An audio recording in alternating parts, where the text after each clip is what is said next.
Hey, hi everyone. If you're new to the podcast, welcome. And if it's not your first time, welcome back. Today we're talking to our special guest, Zughey Flores. She's an Arrupe class alum of 2019 and also alum of Loyola University of Chicago. And she's currently a graduate student at Northwestern University.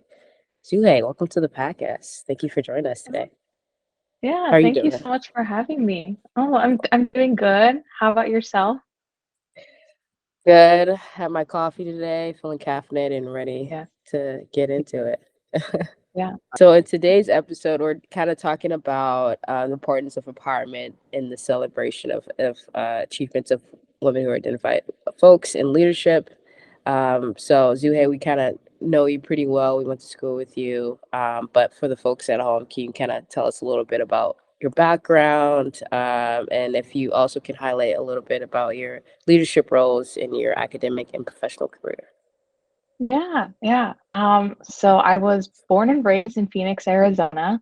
I moved to Chicago to live with my aunt and uncle to start my higher education journey at Arrupe College. And that's where I took on various leadership roles, becoming the vice president of the Honor Society, starting a literature club, and being in Arrupe Emerging Leaders program to become an orientation leader. And I did that with Carlos, which was so fun. I still remember so many great memories from that.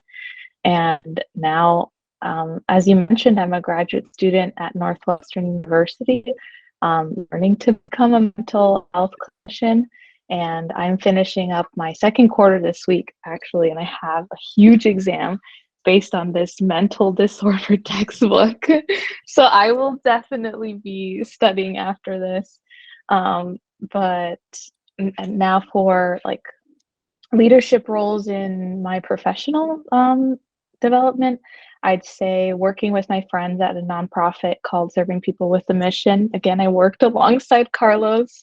Great experience. I was the chief program officer there for a couple of months. Then I worked with the National Mental Health Alliance in NAMI Chicago. I was a crisis helpline specialist. I attended various meetings to just provide the best support to our callers. Worked with other people in the clinic, and now I work as a behavioral therapist for autistic children. And I work with other therapists who share the same clients as me, just to make sure that we are providing the best therapy and ensuring that our clients are getting the right steps to be so not to be socially accepted in the world, but to have those social skills in our world. Yeah, That's so yeah, amazing to hear. Thank you for sharing all of that. So hey, it just takes me back to our, experiences together, and it makes me think of like everything you do, it equals to your kindness and empathy for other people, and it's so amazing mhm, to see all the work that you have done and that you continue and that you will continue to do for people.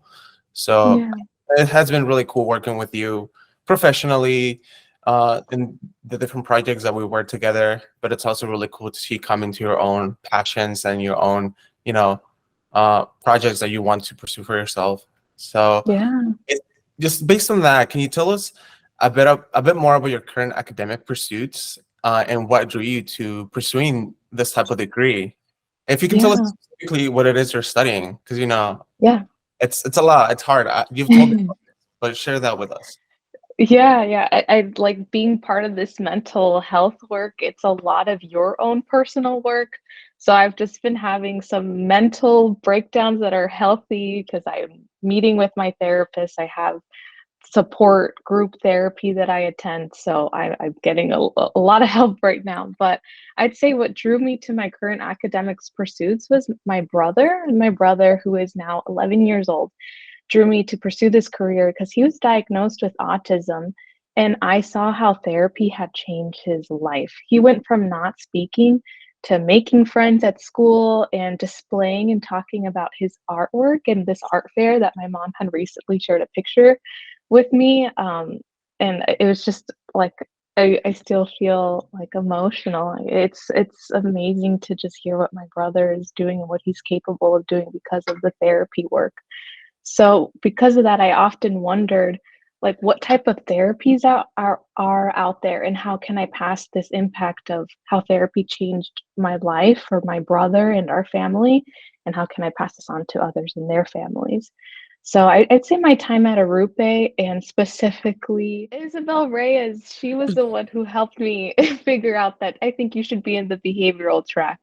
And then Loyola also helped me figure out, by taking the classes, like counseling classes, that okay, I do want to do child, adolescent, and individual adult therapy. And then I was particularly drawn to Northwestern in their counseling program, because they're KCREP accredited, which means that I'm just receiving high quality education that's relevant to what internship sites and what other practices are looking for in clinicians. So I don't have to do more than just get my licensure after I finish school. And I take what I learned from the classroom onto my clients, because we get immersed into clinical work in our first quarter. So because of that, I have 3 clients at the moment, and I have supervision at least 3 hours every week to ensure that my clients are getting the best care, because I am a counselor in training. So yeah. Yeah, I think it's such a beautiful story to hear, how your family inspired you to do this career, and Yeah. now let's fast forward. What do you are hoping to achieve, like, after you finish the program? Like, what do you want to do with it? Yeah. That's such a good question. What do I hope to do? I know that I want to work at an organization. I'm not sure if it's nonprofit or for profit, but at least an organization that aims to serve underserved and underrepresented communities and populations. Um, that's definitely what I'm looking for, but I haven't done enough research to figure out what is needed in these communities, other than therapy, but more than just that, and offering like equal access to therapy. Um, yeah, and maybe to achieve professionally in the future. I'm not sure yet either. Passing on the knowledge and resources to others, passing on knowledge. Yeah, yeah. That's so amazing to hear. And you've been doing this for a while, because I mean, remember that one time, and I don't want to get too into it, but we were on the train and you were kind of studying for your exam, and we Yeah. were talking about all these OCD terms, and like you were explaining them to me, and I was kind of helping you, Mhm. memorize that for your test. So you've been Yeah. doing this, and not just to me. I'm sure that um, with me, but I'm sure you've been doing it with other people that you've been able to meet, because you're Yeah. all so willing to pass on the things that you know, and the knowledge, and the just, again, empathizing with people, and I think that that's really cool. Yeah. So Yeah. Yeah. and now, again, when we look at it from the academic perspective, I guess, or just Mhm. anything that you were able to take from your time at Arrupe College, Mhm. how did the roles that you played, the classes that you took, how were they able to prepare you for your current program of study? Yeah. Oh, that's such another great question. I get emotional anytime I think about Arupe. Arupe has truly changed my life forever. It was the opportunity I always dreamed of, in the sense that I could achieve in school, I could do great in school, and it all had to do with the community that Arupe created for their students and for me, the faculty members, the staff members, the students. They were always offering support, and I think that support and that community prepared me to be successful in the program of study.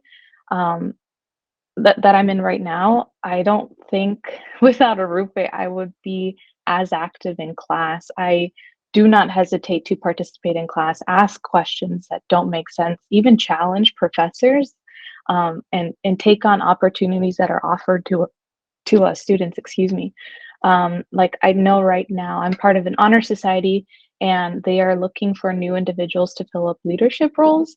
I didn't feel like I could be capable, but then just like reflecting on my time at Arupe, I know that that I can be capable and I could just apply myself to the role and see what can come of it, what I can learn from it. Yeah, to go further with that is what does it mean to have like that leadership representation? And you talk about also about passing on your knowledge and resources to others and to your community. Um, what is representation like female representation mean to you? And also how do you feel Yeah. like you impact young people in your Yeah. current business? Yeah. Yeah. Wow. Yeah. I'd say for me personally, it's seeing other Mexican women taking on leadership roles. For example, when my grandma immigrated from the US, from Mexico, Sonora, Mexico, to the United States, um, she worked so hard, and after all those years of working hard, she now has a successful printing business in Arizona. So just hearing my grandma's story and how she got to where she is now impacted me as a young girl because I feel like I thought, wow, okay, it's possible for me to do what I have passion for if I work hard for it. And I feel like that working hard mentality is definitely like the Mexican side of me. Like trabaja duro, work hard to get what you want. And I'd say another thing for me was reading books written by Mexican authors. I'd say Erica, I believe her name is Erica Sanchez.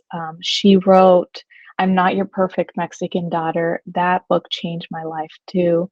I'd say it's what got me into therapy because I read a story that I resonated with and that I resonated with. And I feel like I could relate to it. And it made me feel capable of oh wow, there's other women out there who are like me, who share the same ethnic background as me, and they're doing things that make them happy in their life.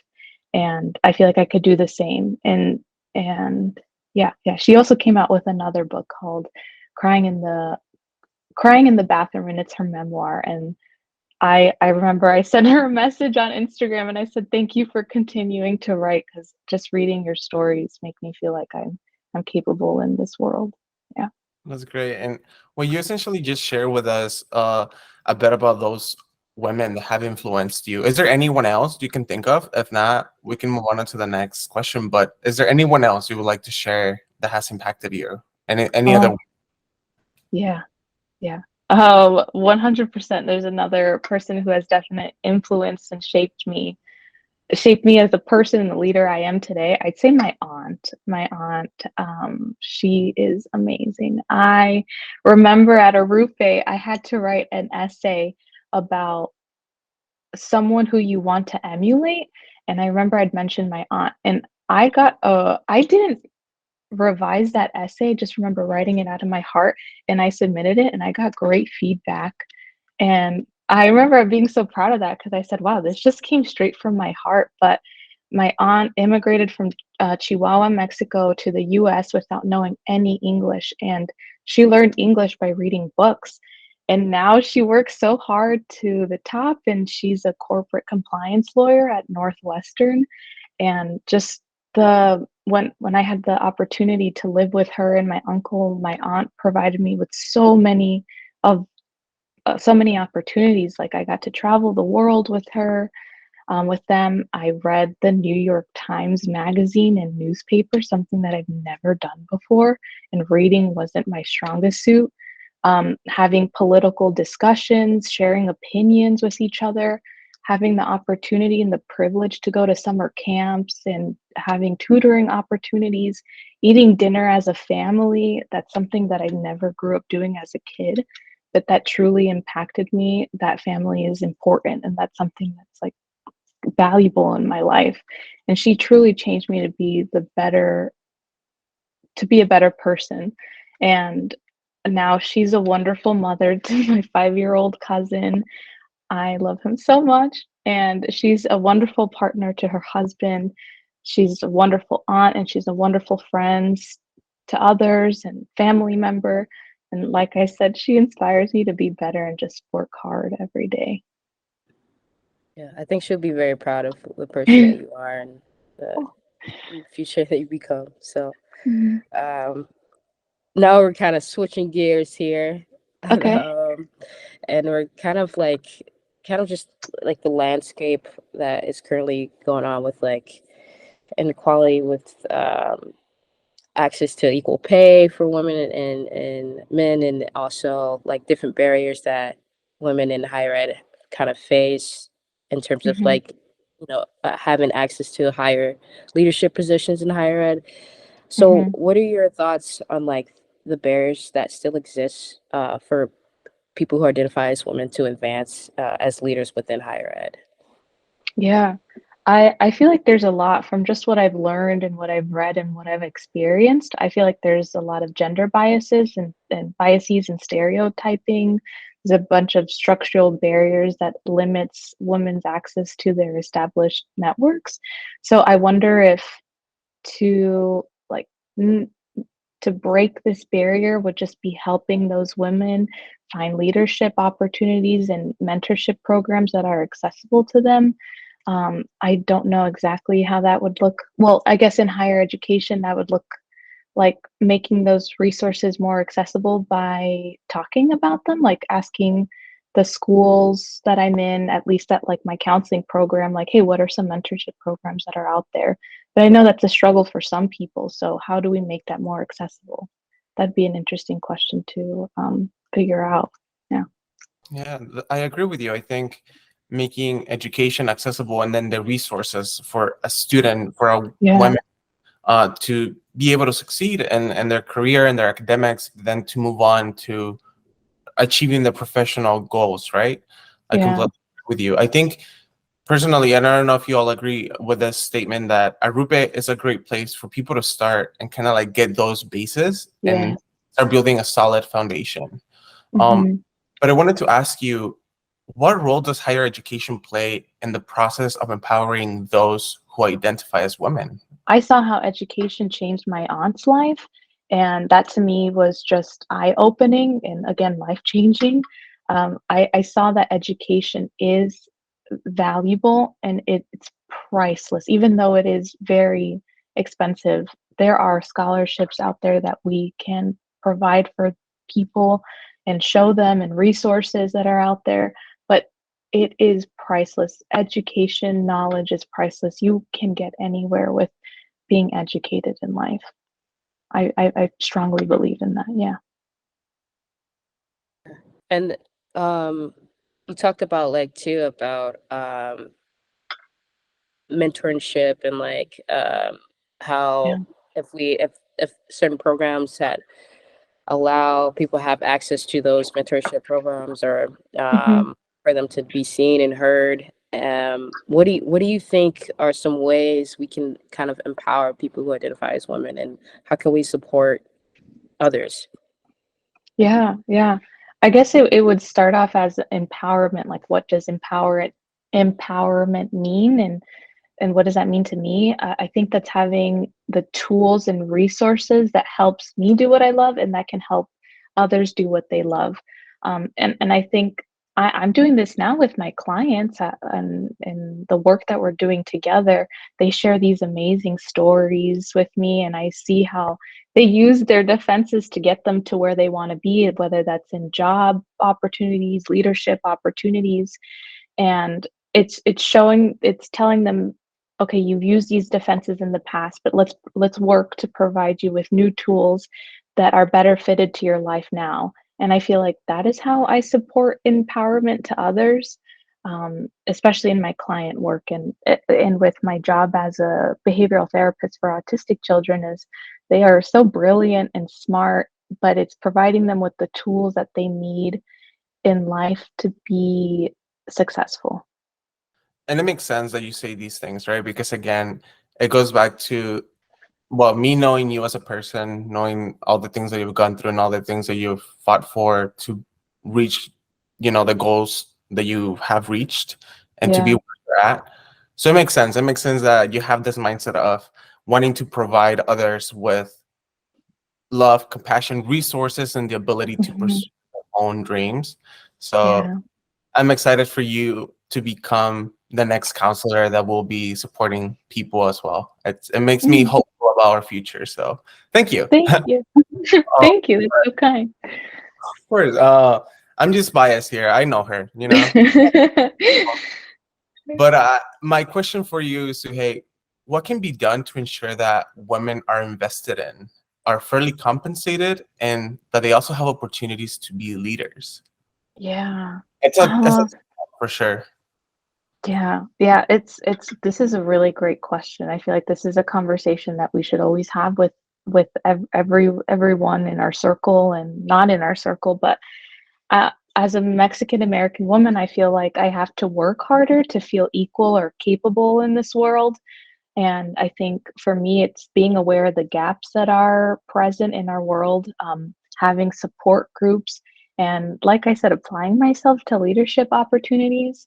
And if it wasn't for Arrupe, I don't think I would have been doing that just because they offered so much support and like I love the word that you said, Carlos, the compassion and love for their students. But there is this article from Harvard Business Review that men are they're more likely to apply to a job where they meet 60% of the qualifications, and women are only likely to apply to the job if they meet 100% of the qualifications. And I wonder if this comes from our women's fear of failure and not meeting those qualifications and falling under those biases that are already in place. So that we already face and maybe limits us to the opportunity to apply to those jobs that we want. And then there's also, like you mentioned, Asia, a gender pay gap. I think that we both need women and men to increase that pay transparency so this cannot continue happening. I think talking about it is one step forward to um, not having that gender pay gap. And then it sounds very hopeful. That's what I hope for. But I think it's finding people or groups that believe in you and the work that you're doing so it can drive you to continue doing that work. And I think it's our job as a society to encourage and show women that we are capable and supported. Yeah. All right, last question, and it's so hard. It's the hardest question we'll ever ask. What is one achievement that you are very proud of? Wow. One achievement that I'm very proud of. I think my sup- my the people in my life, having the right friends, having family in my life has, well, because of them, I think going to grad school was one of my biggest achievements in life. I'm a first generation college student, and having people in my life that believe in me to do this is gonna help me continue doing the work that I want to do for myself and for others. So I'd say, yeah, going to grad school is a big achievement. Yeah. That's huge. Yeah, that's absolutely huge. I agree. Yeah. Well, that is the interview that we have. I think that's all the time that we have. And I just want to say thank you so much, Zuhey, for joining us today and having this discussion with us. I think it was very nice to get to know you and the great work that you're doing currently, what you will be doing in the future, and helping so Mhm. many folks. Yeah. And we're just grateful. We're just really grateful to have a leader like you in the world. So Yeah. thank you for your time.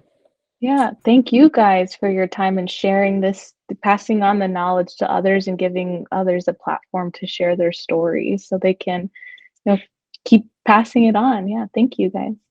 Thank you, Suhey. I'll see you soon. See you soon. Bye.